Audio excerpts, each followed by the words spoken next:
Oke, setelah tadi sudah Ibu jelaskan metode Ziegler-Nichols yang berupa osilasi ya. Ada lagi metode lain yaitu dengan menggunakan step response atau ada yang menyebutnya juga sebagai kurva aktivasi. Jadi metode ini adalah sistem Anda kasih aja step response, kemudian dilihat aja kurva reaksinya kayak gimana. Ya. Oke, jadi misalkan ini step response-nya set point-nya ya, Anda kasih sinyal step, kemudian dilihat aja responnya berupa BCS kan, kurva S kayak gini, kemudian cari yang namanya inflection point-nya.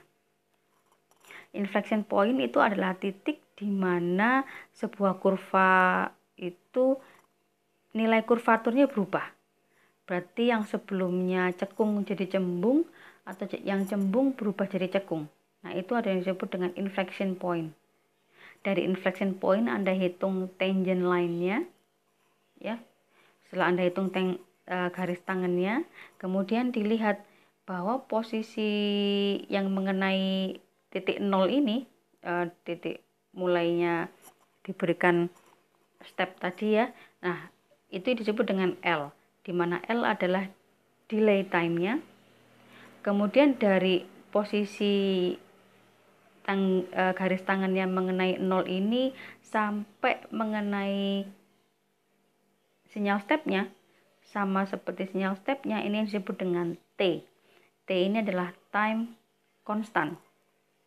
Setelah menemukan L dan T, maka sudah tinggal dimasukkan ke rumusnya. Ini untuk KP, ini KP dan TI untuk kalau Anda pakai P sama I. Kemudian kalau Anda pakai PID ya dimasukkan ke rumus yang ini untuk KP, TI dan juga TD-nya. Gitu ya. Oke, jadi itu adalah metode step response. Kita bahas dulu apa sih kelebihan dan kekurangannya metode Ziegler-Nichols. Jadi karena sifatnya heuristik sama, tidak perlu knowledge dari sistem, Anda cukup lakukan sesuatu, baik diosilasikan atau dikasih sinyal step gitu ya, kemudian lihat responnya kayak gimana, kemudian Anda masukkan ke rumusnya. Ya, jadi seperti trial dan error, cuman dia keuntungannya dia bisa ngasih inisial KP dan KIKD yang bagus. Maksudnya apa? Kalau trial dan error kan Anda ngira-ngira gitu ya, random, tapi tidak punya panduan awal kan gitu ya. Nah, kalau yang KP KIKD menggunakan Ziegler-Nichols ini sifatnya Anda punya inisialnya nih, kurang lebih segini, nanti tinggal di-adjust dikit-dikit gitu ya. Jadi itu keuntungannya kalau pakai Ziegler-Nichols. Cuman sama, karena sifatnya heuristik, maka kadang tidak robust secara matematis. Jadi kadang sistemnya tidak bisa diterapkan pada kondisi yang berbeda. Kemudian hanya bisa diterapkan kalau sistem Anda adalah sifatnya adalah stabil, ya, maksudnya adalah bounded input dan juga bounded output. Karena kalau tidak memberikan bounded output kan tidak bisa diberikan step respon tadi ya. Kemudian sistem itu juga kalau Anda pakai metode osilasi, maka sistem Anda bisa memberikan constant oscillation, memungkinkan.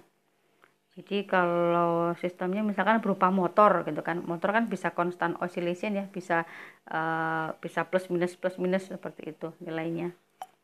Nah, kemudian karena nilai KP-nya biasanya diperbesar kalau Anda pakai metode osilasi, nah sistem Anda juga mampu diuji coba kayak gitu.